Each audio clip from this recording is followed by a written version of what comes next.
Pemirsa, Sabtu 6 April mendatang diprediksi akan menjadi puncak arus mudik Lebaran 2024. Berdasarkan data Kementerian Perhubungan, ada peningkatan jumlah pemudik hingga 56% pada Lebaran tahun ini. Lalu apa saja persiapan dari Polri dan Kementerian Perhubungan untuk menghadapi lonjakan pemudik?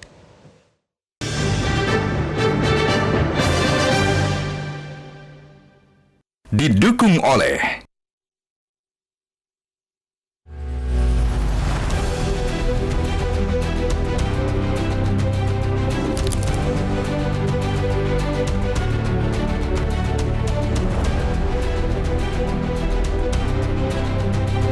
dalam rangka operasi ketupat 2024 yang dilaksanakan secara serentak hari ini di seluruh Indonesia.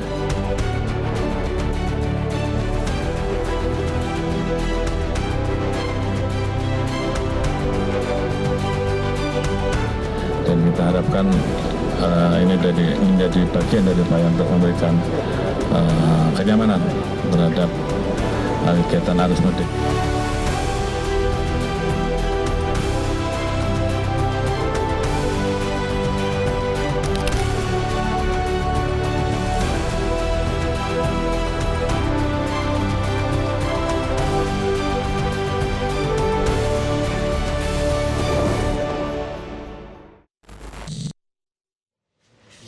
Pemirsa, kita akan langsung membahasnya bersama para narasumber yang telah hadir di studio. Ada Dirgakum Korlantas Polri, Brigjen Pol Raden Slamet Santoso, serta Direktur Jenderal Perhubungan Darat Kemenhub, Bapak Hendro Sugiatmo. Selamat malam Bapak-Bapak, terima kasih telah hadir bersama kami di studio Metro TV. Saya akan mulai perbincangan dari Pak Slamet terlebih dahulu. Pak Slamet, mulai dari hari ini hingga 13 hari ke depan atau tepatnya hingga 16 April mendatang ya Pak ya, akan berlangsung operasi ketupat 2024 dan ini kan melibatkan multisektor seperti itu. Nah, secara khusus, apa fokus atau atensi dari Korlantas Polri pada operasi ketupat di tahun ini 2024? Ya, jadi Polri untuk dalam rangka menghadapi Lebaran tahun 2024 ini telah menggelar tadi operasi ketupat. Itu kita membentuk 7 satgas. 7 satgas dengan melibatkan hampir 155.000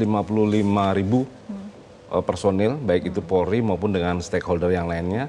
Itu untuk menjaga pelaksanaan arus mudik, arus balik, kemudian juga kita terhadap antisipasi gangguan kamtipmas yang lain. Selain itu juga kita juga mengantisipasi gangguan dan bencana yang terjadi mungkin baik itu dari daerah-daerah tempat seluruh Indonesia. Atensinya adalah di sektor itu seperti itu ya. Pak Slamet, apabila kita lihat nih dari tahun ke tahun jumlah pemudik kan trennya meningkat, begitu pula di tahun ini, tapi kan kemudian tidak sebanding ini dengan jumlah kendaraan ataupun armada transportasi dengan penambahan ruas jalan juga seperti itu. Nah, apa strategi nih mengatur para pemudik yang memang jumlahnya meningkat agar menjamin perjalanan mudiknya itu tetap aman dan juga tetap selamat? Ya, terhadap untuk antisipasi arus mudik dan arus balik yang diprediksi dari hasil survei Kemenhub itu hampir potensi pergerakan itu 193,6 juta potensi pergerakan seluruh Indonesia. Maka untuk antisipasi di jalur darat khususnya orang yang akan mudik itu kita menggelar pertama adalah menggelar sekitar 8.000 pos pengamanan. Pos pengamanan, pos pelayanan, dan pos terpadu. Kemudian kita juga mengantisipasi dengan menggelar beberapa cara bertindak yang berikut namanya kontraflow, bisa kontraflow, kemudian dengan one way, dan kegiatan yang lain dengan buffer zone untuk di pelabuhan-pelabuhan penyeberangan, kemudian juga dengan delaying system. Itu beberapa cara bertindak untuk memperlancar arus masyarakat yang melaksanakan mudik pada tahun ini. Oke, baik, itu dari Korlantas Polri bagaimana kemudian strategi menghadapi jumlah pemudik yang meningkat. Pak Hendro, bagaimana dari Kemenhub sendiri, apa strateginya ketika kemudian jumlah pemudik meningkat hingga 56% untuk tahun ini? Jadi terima kasih dari Kemenhub, kita menyiapkan sarana dan prasarana. Sarana itu mulai dari angkutan daratnya, bis, terus kereta api, penyeberangan SDP, kapal penumpang, pelayar, dan penerbangan. Ya. Semuanya sudah disiapkan dengan baik, sudah dilakukan ram cek untuk keselamatan perjalanan. Jadi untuk bis ada 30.300 bis, untuk kereta api ada 520 perjalanan kereta api, untuk penerbangan ada 420 pesawat yang disiapkan, ASDP ada 212 kapal penyeberangan, dan untuk kapal penumpang itu ada 26 kapal penumpang, 172 kapal swasta dan 1.000 sekian untuk kapal kapal swasta, dan 172 itu kapal perintis. Jadi semuanya sarana sudah disiapkan. Ya. Dan prasarananya juga semuanya udah disiapkan, ya, stasiun, terminal, bandara, semuanya untuk mengantisipasi lonjakan pemudik. Oke, nah bagaimana dengan program mudik gratis, Pak Hendro? Ya, program mudik gratis itu salah satu upaya kita bagaimana untuk memperkecil pergerakan di jalan, karena lebih awal dia mudik, dan untuk mengurangi angka kecelakaan yang disebabkan oleh sepeda motor. Oke. Nah, harapannya kan orang yang naik sepeda motor bisa ke angkutan publik, karena data 5 tahun terakhir itu 77,05% ini korban adalah sepeda motor. Maka diadakan mudik gratis. Ya. Mudik gratis itu diadakan oleh kementerian dan lembaga maupun BUMN. Masuk Polri juga mengadakan, Kementerian Perhubungan juga mengadakan. Jadi dari data yang saya miliki ya, ini bisa lebih, itu kalau bis itu sampai 2.889 minimal. Tapi yang belum terdata pasti ada gitu ya. Sepeda motor kita siapkan ada 38.000 sepeda motor mudik gratis.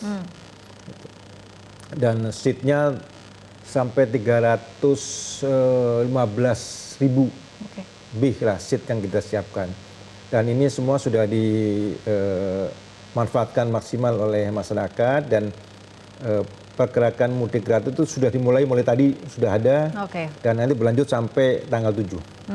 Jadi mulai hari ini sudah dimulai ya? Sudah ada pergerakan mudik gratis, sudah hari ini sudah ada. Yang tadi pagi itu kalau nggak tidak salah itu dari DKI, Pemda DKI, tadi pagi sudah mulai memberangkatkan mudik gratis, terus besok BUMN dari kepolisian semua sampai tanggal 7. Sampai tanggal 7 itu. Dan ini mudik gratis artinya tanpa biaya ya Pak ya? Iya, tanpa biaya, gratis. Tiketnya tidak boleh diperjualbelikan seperti itu, harus gratis. Kita nanti akan dicek nama dan NIK-nya. Kalau tidak sesuai dengan itu ya mungkin kita tolak ya. Oke, berarti ada prosesnya ataupun prosedurnya setelah seperti itu ya? Ada proses, kita cek sesuai dengan nama. Baik, Pak Slamet, mungkin program mudik gratis ini sebetulnya sangat efektif membantu dari Polri sendiri ya dalam kemudian melakukan pengawasan arus mudik, karena kemudian jadwalnya yang kemudian sudah teratur, terjadwal dengan baik seperti itu. Ya, itu merupakan tadi salah satu upaya kita dalam rangka menyeimbangkan antara jumlah kendaraan dengan kapasitas jalan yang ada. Kapasitas jalan yang ada, sehingga diadakanlah beberapa program mudik gratis itu dengan waktu yang diawali dari mulai tanggal 3, 4, 5, 6 sampai tanggal 7. Sehingga mudah-mudahan dengan adanya mudik gratis ini kapasitas jalan bisa terlampaui. Begitu. Oke, bagaimana kemudian dengan pemudik yang menggunakan kendaraan pribadi Pak Slamet? Karena ini kan kemudian jadwalnya tidak bisa diprediksi keberangkatannya. Ya. Untuk kendaraan pribadi memang banyak peminatnya juga ya dari kendaraan pribadi, tapi tetap sesuai dengan tadi kapasitas jalan yang ada, itu kita antisipasi dengan berbagai upaya dari mulai pembatasan kendaraan. Kemarin kita sudah kita launching SKB dari kementerian dan lembaga untuk pembatasan kendaraan angkutan barang. Angkutan barang itu dimulai dari tanggal 5 besok. tanggal 5 sampai dengan tanggal 10. Itu diharapkan untuk pembatasan barang itu bisa mengurangi kepadatan yang ada di jalan, sehingga terhadap masyarakat yang mudik dengan kendaraan pribadi mudah-mudahan bisa lancar. Begitu. Baik. Pak Hendro, selanjutnya kemudian yang banyak juga menjadi pertanyaan mungkin para pemudik juga adalah bagaimana sih dengan kelaikan armada moda transportasi darat seperti bus ataupun kemudian kesehatan dari para pengendaranya itu sendiri, supirnya seperti itu. Nah, kita akan bahas mengenai masalah itu, tapi kita ikuti jeda berikut terlebih dahulu.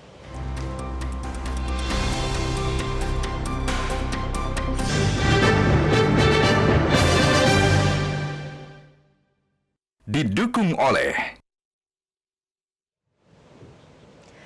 Pemirsa, kita akan lanjutkan kembali perbincangan kita ke Pak Hendro. Pak Hendro, ini kita berbicara dulu mengenai jumlah armada bus di terminal. Ini kerap kemudian dikeluhkan karena misalnya jumlahnya kurang ataupun karena jumlah pemudik yang meningkat sehingga kemudian tidak sebanding seperti itu. Ini sebetulnya apa ada kebijakan dari Kemenhub atau mungkin diskusi dengan para perusahaan otobus itu sendiri? Iya, jadi untuk mengantisipasi itu, pertama kita tentunya melakukan ram cek dulu ya. Ram cek agar kendaraan itu layak jalan. Jadi kami ram cek di 32 terminal dan 12 perusahaan otobus. Targetnya cuma 15.000, tapi alhamdulillah bisa menyampai 23.269. Jadi mulai tanggal 21 Februari sampai Maret kemarin, 1 bulan kita melakukan ram cek di beberapa terminal, termasuk bis-bis pariwisata. Dan itu juga salah satu yang menjadi titik kita melakukan pemeriksaan kelaikan. Ya, dengan harapan pelaksanaan mudik itu semuanya berjalan dengan selamat, aman bagi orang pengguna transportasi publik ya. Pada dasarnya semuanya kita sudah kita siapkan, tinggal kita mengontrol saja, dan tentunya kita juga perlu kerjasama dengan perusahaan otomotif, perusahaan otomotif juga dan perusahaan angkutan agar dia menyiapkan pengemudi yang memang punya kemampuan yang baik dalam mengemudi, dan paling tidak untuk satu bis itu 2 pengemudi itu penting, dan istirahat pengemudi juga menjadi syarat yang sangat penting ya. Karena di aturan itu 4 jam perjalanan dia harus istirahat 30 menit untuk bisa menyegarkan badannya sehingga bisa menjalankan bisnya itu sampai ke tempat dengan selamat. Itu yang, dan itu akan walaupun sudah diramcek tetap dikontrol, itu tetap jalan, dan bersama-sama dengan Polri kita sama-sama mengecek kelaikan di jalan gitu. Terus kita kontrol untuk tahun ini, mudah-mudahan tidak ada kejadian yang tidak kita inginkan selama mudik ini. Artinya dari hasil remcek sendiri sejauh ini seperti apa, Pak? Semuanya sudah Jadi ya 23.269 yang saya sebutkan tadi semuanya sudah memenuhi syarat untuk melakukan perjalanan mengantar pemudik-pemudik itu. Itu dengan kita mengontrol saja gitu. Mengontrol terutama fisik pengemudi dan bagaimana memaksa pengemudi untuk istirahat, dan kita kerjasama juga dengan perusahaan-perusahaan bis itu juga menyiapkan pengemudinya yang baik dan minimal 2 gitu. Ada istirahatnya. Pak Slamet mungkin ada tanggapannya mengenai hal itu. Ya, jadi untuk terkait dengan kesehatan pengemudi memang itu menjadi persyaratan ya. Selain para pemudik itu tadi kita cek juga kesehatan kendaraannya, juga kesehatan pengemudinya gitu. Sehingga karena jangan sampai mudik tidak ceria atau tidak selamat kan gitu ya. Karena dan yang paling tambahannya adalah harus taati peraturan berlalu lintas.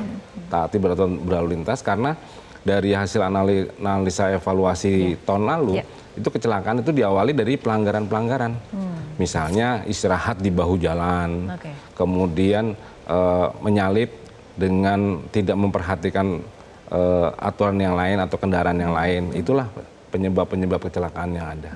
Nah, karena Pak Slamet tadi sudah menyinggung mengenai istirahat, ini mengenai rest area sendiri, ini sebetulnya pengawasan ataupun menjamin penerapan manajemen di rest area kemudian tidak menjadi simpul kemacetan, sementara kan rest area memang dibutuhkan bagi pemudik untuk beristirahat. Betul. Seperti itu. Ini seperti apa?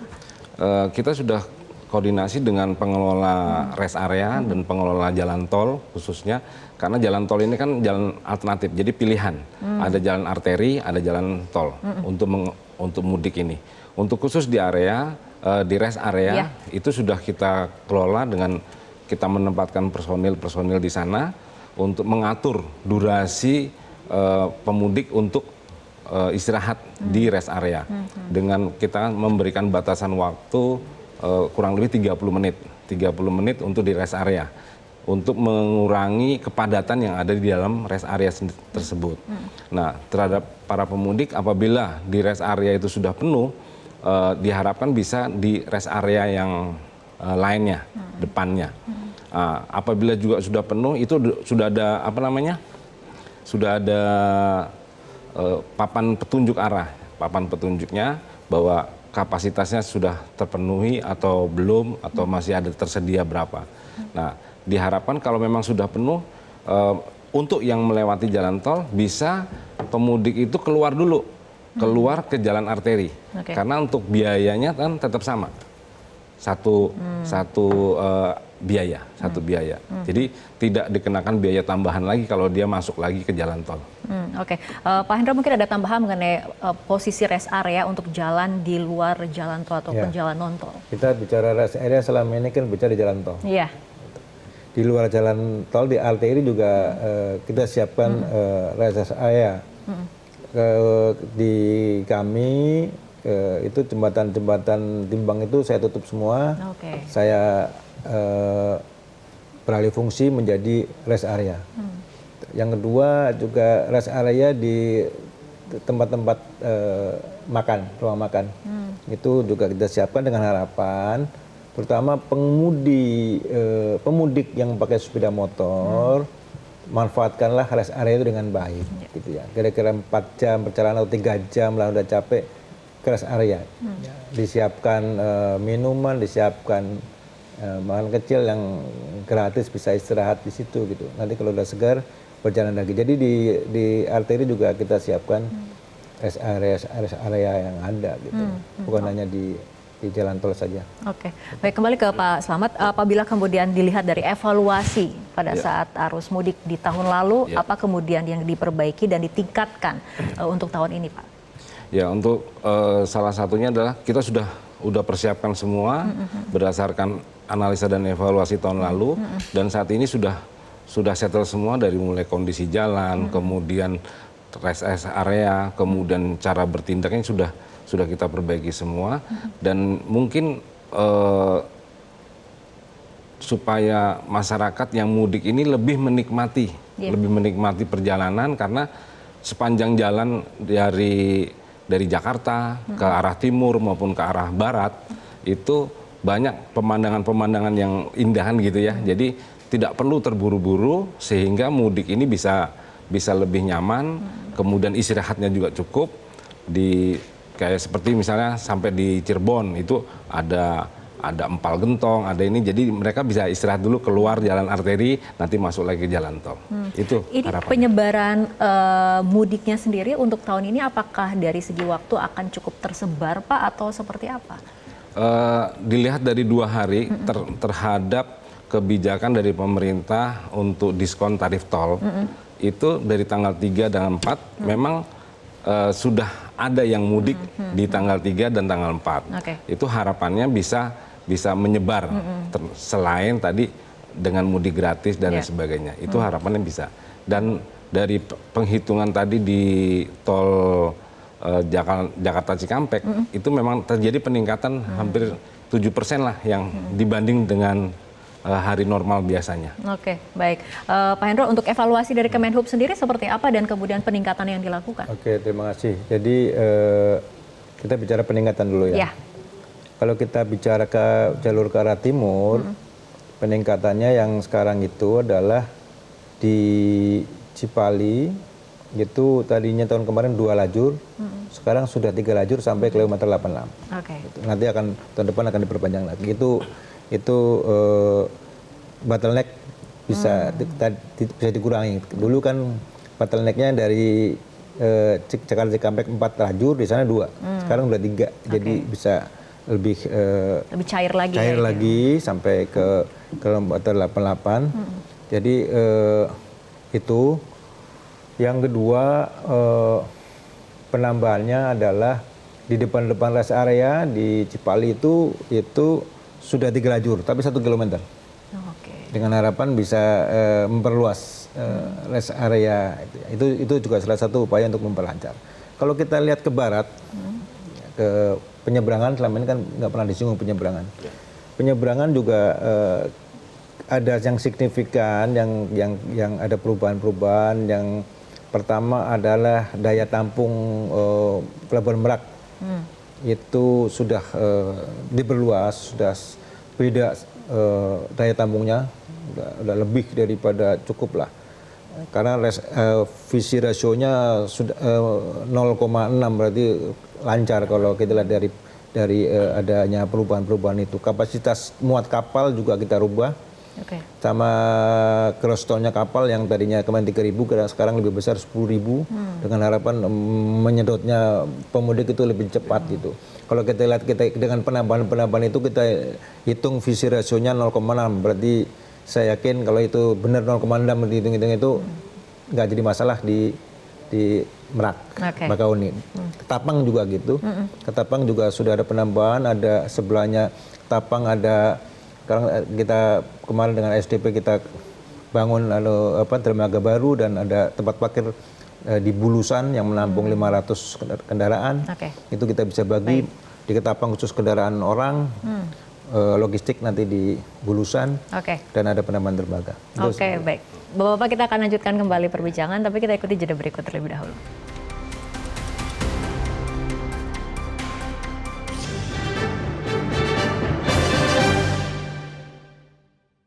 Didukung oleh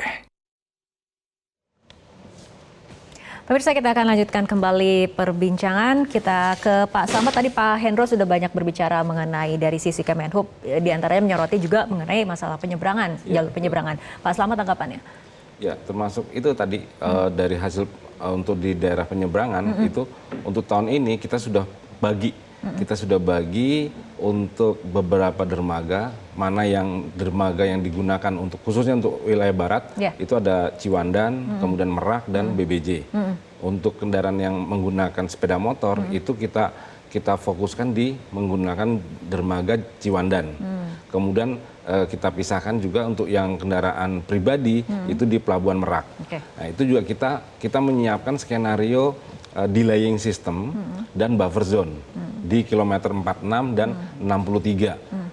Sehingga yang masuk ke dermaga itu udah pasti kondisi kosong dan sudah mempunyai tiket untuk ferizi, sehingga bisa langsung masuk, langsung tidak terlalu antri lama.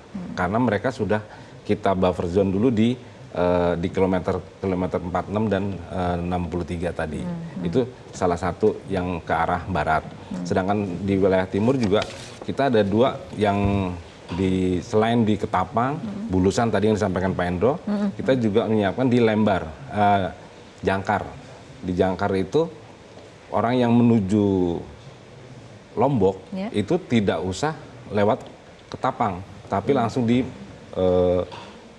Pelabuhan Jangkar itu, jadi langsung Lembar. Gitu. Itu mengurangi kepadatan di pelabuhan. Nah Pak Slamet, tapi apabila kita melihat ini perkembangan cuaca akhir-akhir ini kemudian yang tidak menentu, ada kemudian juga beberapa terendam banjir sejumlah jalur pantura. Ini dari Polri sendiri atau Korlantas Polri, apakah ada skema di tengah arus mudik kemudian terjadi bencana? Ini skemanya seperti apa ataupun strategi antisipasinya seperti apa? Ya, untuk terhadap antisipasi daerah cuaca cuaca memang kita sudah koordinasi pertama dengan BMKG, karena setiap 1 minggu dari BMKG itu kita selalu kontrol, koordinasi. Kemudian apabila terjadi seperti beberapa tempat itu, kita sudah menyiapkan beberapa jalur alternatif. Oke. Jalur alternatif kita sudah mempersiapkan seluruh personil, sudah kita setting di lokasi-lokasi tersebut. Kemudian seperti contoh misalnya jalur alternatif yang kejadian kemarin di Bocimi. Ya. Di Bocimi kita langsung tutup area yang ke arah Sukabumi, kita alihkan lewat Cigombong sampai ke Parung Kuda, seperti itu. Kemudian juga kita juga menyiapkan tim patroli panduan itu di jalur-jalur alternatif itu. Jadi masyarakat itu jelas begitu masuk ke jalur alternatif sudah ada tulisannya di situ berapa kilometer, kondisinya seperti apa. Oke, baik. Saya akan kembali ke Pak Hendro. Ini imbauan untuk masyarakat yang akan mudik Lebaran di tahun ini seperti apa, Pak? Terima kasih. Jadi imbuannya yang pertama mudik lebih awal. Oke, ini sudah ya. Jangan gunakan sepeda motor, gunakan angkutan publik yang ada. Kalau terpaksa pakai sepeda motor, satu pakai jaket, pakai helm, pakai sepatu, dan tidak lebih dari 2 orang. Jangan bawa barang-barang paketkan saja lah. Ya, itu karena untuk keamanan kita. Karena dari data yang ada, kecelakaan terbesar korbannya adalah sepeda motor. Kalau sudah capek, 3 jam paling nggak usah 3 jam atau dihitung istirahat ya, untuk sepeda motor. Karena itu sepeda motor kan tidak didesain untuk jarak jauh. Betul. Gitu. Kalau untuk mobil, gitu, siapkan fisik, siapkan mobilnya. Kalau jalan tol, siapkan e-tolnya, gitu ya. Terus siapkan makanan kalau ada di mobil itu untuk mengantisipasi kemacetan itu nggak terjadi, sehingga perjalanan itu ceria dan mengasihkan. Dan saya juga ingatkan untuk bis. Ya. Saya mohon untuk pengusaha bis siapkan supir. Jadi kan bis sekarang begini, yang bahaya begini. Walaupun 2 drivernya, dia dari Jakarta misalnya ke Jogja, turunkan penumpang, dia akan jalan lagi ke Jakarta. Di Jakarta sudah ada menunggu penumpang. Masuk penuh, dia akan jalan lagi. Tidak ada waktu jeda untuk dia istirahat. Yeah. Maka pengusaha bertanggung jawab untuk itu. Yeah. Jadi selain menyiapkan 2 pengemudi, juga ada pengemudi pengganti yang ada di poolnya dia. Sehingga yang 2 ini bisa istirahat, ganti pengemudi yang baru lagi. Jadi pengemudi setiap perjalanan itu dalam kondisi yang fresh gitu. Karena nyampe langsung naik lagi kan mudik nih. Naik lagi jalan lagi dia. Nyampe naik lagi. Yeah. Itu yang untuk bis sehingga perjalanannya selamat. Oke, mungkin Pak Slamet terakhir saja, ringkas saja mengenai imbauan kepada masyarakat. Ringkas saja, Pak. Ya, yang pertama yaitu tetap mentaati peraturan lalu lintas. Ya. Kemudian apabila lelah, capek, istirahat di tempat yang telah disediakan. Jangan di bahu jalan. Itu sangat berbahaya. Oke. Kemudian tetap apabila rest area itu penuh, jangan dipaksakan di rest area, keluar dulu ke jalan arteri untuk yang jalan tol, kemudian nanti bisa masuk lagi. Oke. Dan yang terakhir adalah jangan melakukan pelanggaran lalu lintas, karena itu adalah awal dari kecelakaan lalu lintas. Oke, kita harapkan himbauan-himbauan ini didengar oleh masyarakat agar kemudian mudik dapat berlangsung ceria, aman, selamat dan juga lancar seperti itu ya. Betul. Baik, terima kasih Pak Slamet dan juga Pak Hendro telah berbicara bersama kami malam hari ini dalam Prime Time News. Jelajahi cara baru mendapatkan informasi. Download Metro TV Extend sekarang.